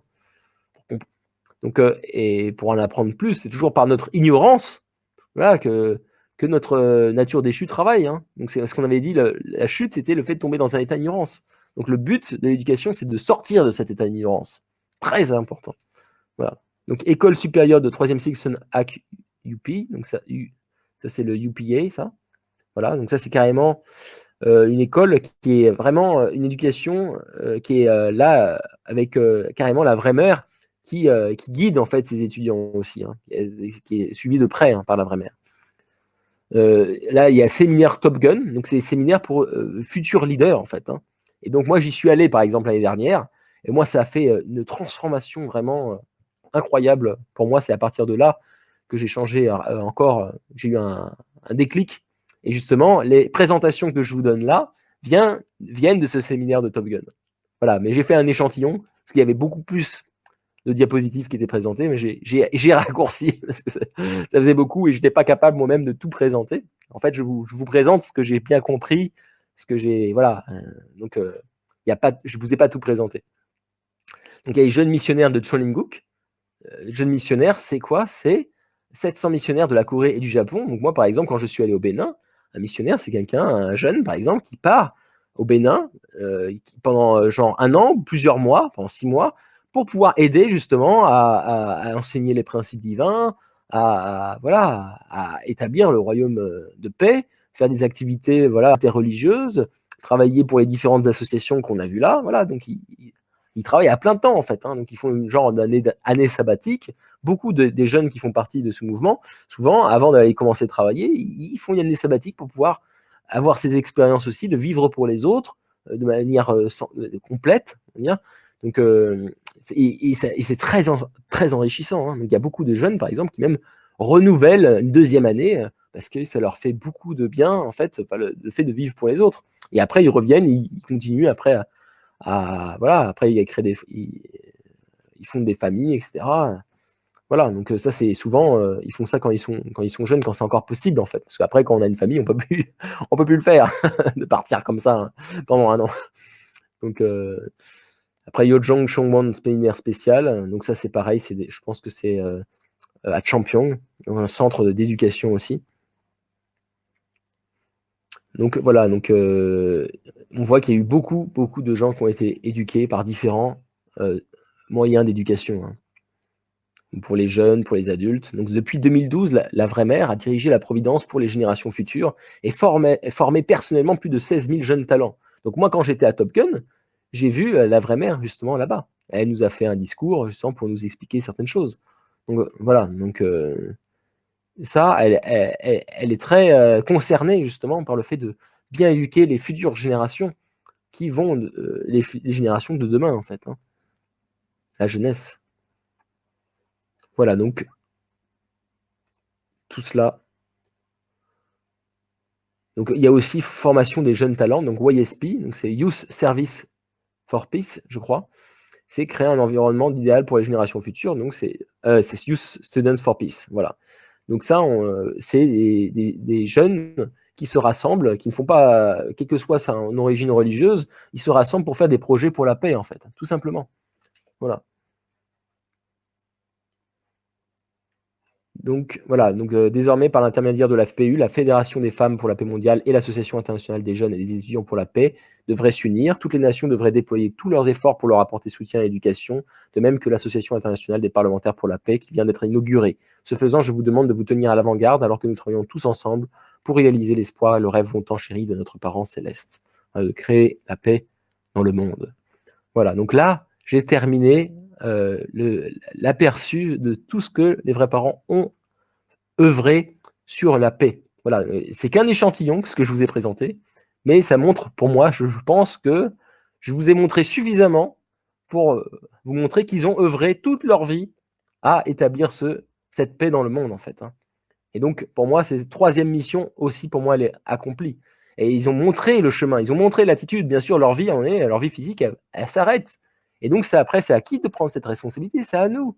Et donc, c'est à nous de continuer ces différents mouvements et à continuer à participer dans ces différentes associations, à créer nos propres associations pour la paix. Voilà. Et à œuvrer dans les associations qui sont autour de nous pour pouvoir voilà, créer cette paix, ce royaume de paix que Dieu souhaite. En fait, cette unité de tout le monde comme une seule famille. Voilà. Donc, je vais m'arrêter là pour aujourd'hui. Merci de m'avoir écouté. Demain, nous suivrons les solutions et les outils apportés par les vrais parents, justement, qui m'ont fait un bien énorme. Et c'est pour ça que je fais aussi ces conférences, parce que je vois, comme je vous ai dit, je vois les solutions. Donc, c'est demain qu'on verra les solutions apportées par les vrais parents. Donc, je vous souhaite une excellente soirée et je vous dis à demain à 21 h. Allez, au revoir tout le monde. Merci de votre attention.